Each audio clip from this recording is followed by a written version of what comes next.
So you can see kind of what we're up against here as far as trying to actually get exhaust around the back of the engine. This factory seam is really a problem because it comes down and in all the way over here. It almost touches the back of the cylinder head, like that's how close it is. So we're going to have to cut back quite a ways so we can open up this corner pocket here, and that might mean shifting the throttle pedal over a little bit, or at least just back a little bit. It's a little difficult to tell from that angle, but there's a good 3.5, 4 inches between the throttle pedal and the brake, and the throttle is a good, also hands width in front of the brake. So that might get moved around a little bit just to accommodate this. So I can see why the turbo kit I had was the way it was. It actually went from this manifold down under the transmission, came back to about here, made a J-bend, and shot up back over the bell housing here. In doing so, it meant you have to disassemble the entire exhaust to change a clutch, and that sucked. Serviceability is kind of important going forward. I want to have it.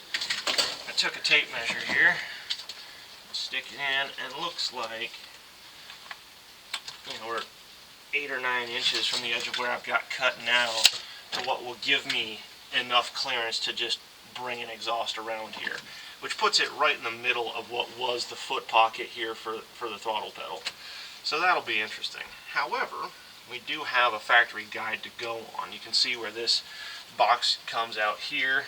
We're just going to cut down along there to about here and bring it back. Same thing here, and just bring that down and then cut across. So essentially we're going to get rid of this little divot here, or at least alter it significantly. I don't know if we're going to be able to get rid of it and still have a throttle pedal that's not like jammed up in your chin when you're trying to drive.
Says Fords are hard to work on.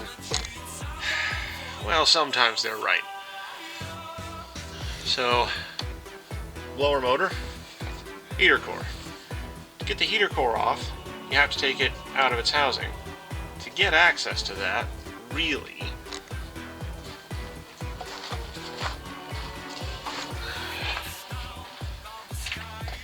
it's in there. But it's a real pain to get out of there without taking all these long guys off. Sorry, I'm rambling on here. So you gotta take the nuts off of these guys. That way you can just slip the housing back out, but that's all covered up by a dash and, glove box and all that good stuff.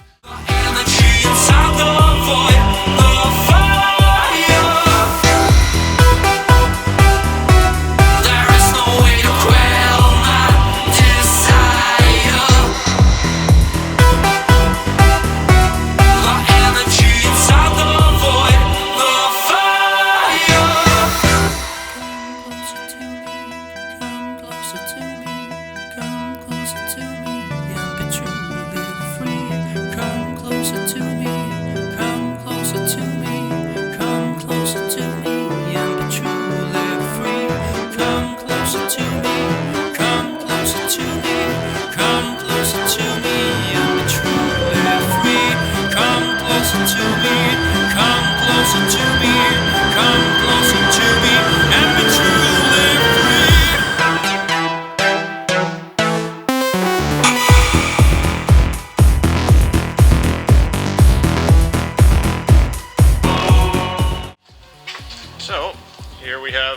the original.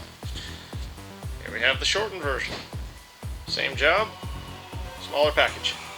Now we just gotta do that to this one. There is no way to quell my desire. The energy inside the void, the fire. There is no way to quell my desire. The energy inside the Laser cut manifold flanges. And here you can see the stock manifold, and that's how asymmetrical they are. This here's the driver's side, and this little gooseneck here, this is just to bend to avoid the firewall and the throttle pedal box and all that stuff. And I'm hoping to make them more or less symmetrical when I build mine. So they're going to look a bit more like this, but they're going to be made out of, pipe. So I got these 2-inch main runners, and they're cut long, so that way I can, just trim them down to fit. And then I've got some 1.5 to 2-inch expanders or reducers, depending on which way you run it. I'm going to have an 1.5 elbow coming off number 1 and 2 cylinders respectively, turning into here, and then we'll just 45 them in the rest of the way down. I'm going to run some V-band clamps on the end here, and then once we make the 90-degree turn at the back of the engine, I'm going to put these in as spool pieces. So I got my old stainless V-bands here. So one V-band on the ass end of each one of these guys, so that way these will be removable. My back history is much more industrial, and serviceability and being able to take something out and just replace components is kind of a big deal to me. So that's what I'm shooting for there. Got my merge collector cut, so just got to get that stuck together, and then yeah, that's what I'm working on today. I don't have any stainless fill wire right now, so I'm going to have to run up to Central Welding and get myself some 308 to do the stainless part. And I just knocked this together, so we'll be testing out Super Ghetto welding shade and hopefully not killing the much more expensive camera.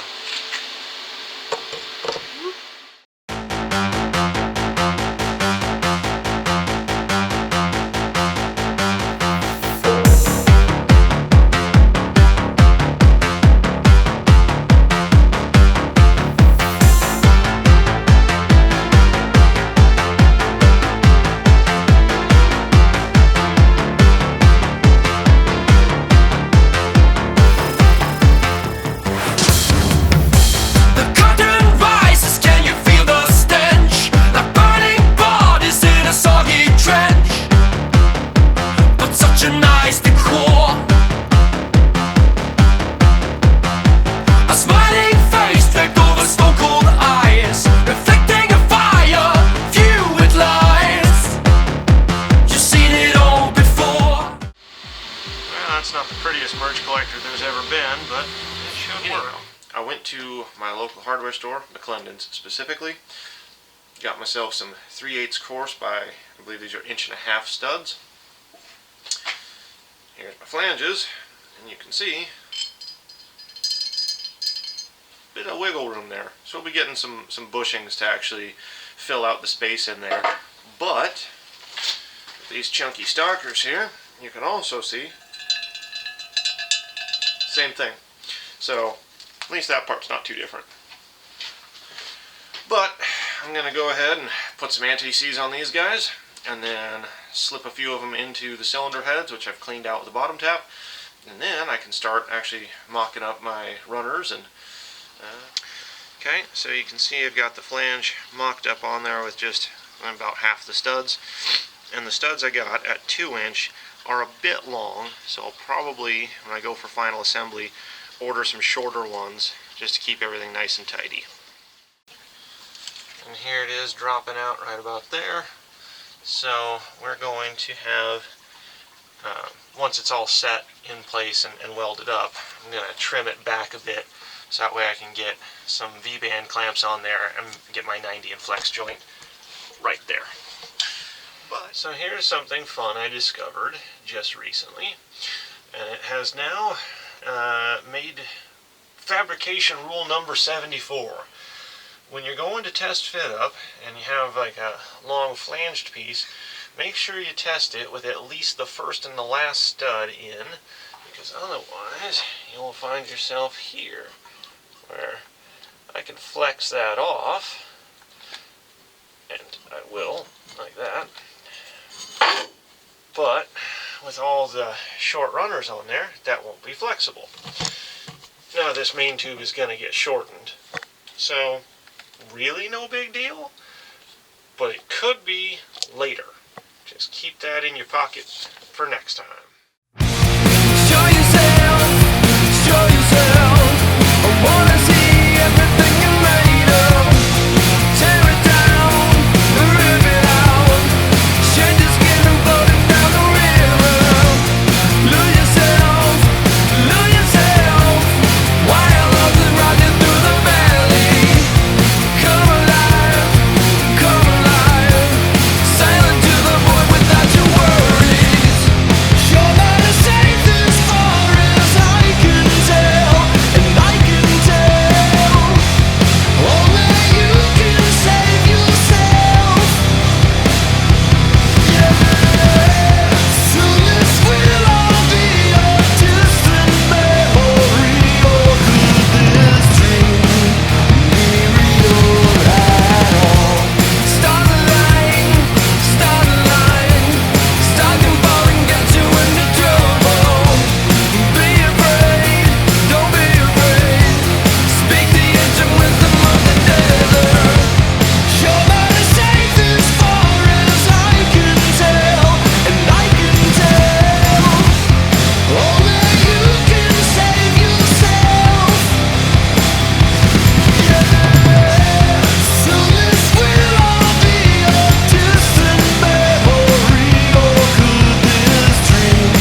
this here is the passenger side manifold, or what will be the passenger side manifold.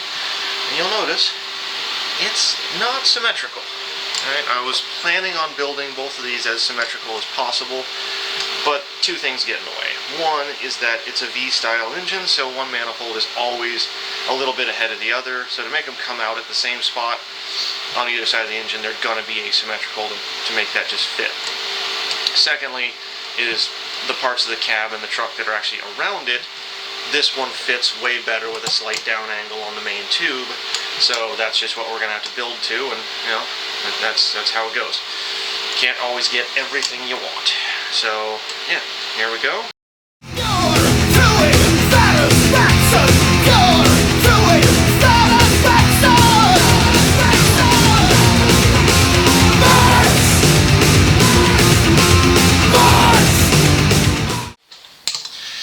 So this is something that doesn't frequently get all that well addressed by a lot of commercial workbenches, and that is a need for vertical clamping. I've worked in a bunch of shops where like they've got a big solid slab of steel as a workbench, and that's cool because you can weld down to it, but if you need to like fit and tack or just work something on a vertical plane, a lot of them are lacking. So when you build a workbench, make sure it includes some kind of vertical face so you can actually clamp stuff in like this. Because right now, instead of fighting and fiddling with this, you can just set that right on there, make sure it's lined up, and then tack away. I mean, obviously this is janky, it's just some sawhorses and plywood, but when I actually build a metal weld table, it's going to include that feature. It's also why these legs on my wood bench are flush with the surface, so that way if you need to clamp something onto them, you can. So one of the neat things about this particular vise and bench setup is you've got all these dog holes that, well, most of them are covered with crap, but you can set these at any distance, so you have a vise that is effectively up to about 5.5 feet long. And since everything's soft jaws, and the jaws in this case are a couple of scrap 2x4s, if this doesn't hold securely enough, which it seems like it will, I can always just go in and carve out a chunk to make it just fit perfectly, and so I can always modify it, which is kind of handy to have around. Just something to think about if you're in the market for building a workbench in the future. Like, flexibility and what you can do with it is it's important.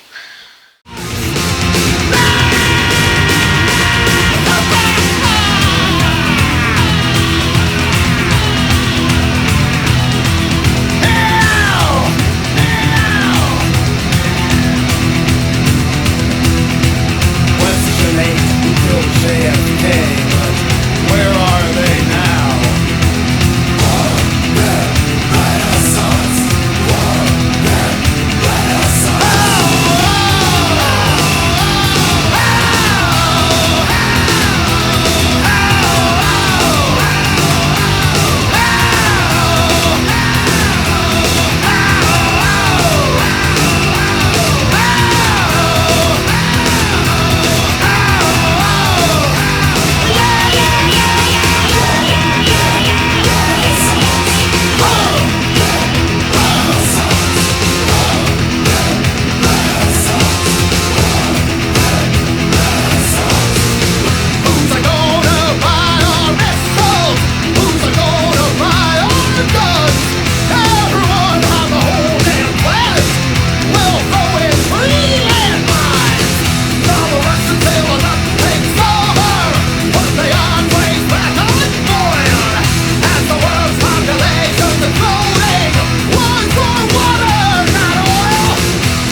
And here we have the finished product. Well, the finished fit. I'm about 80% certain this is where everything's going to stay.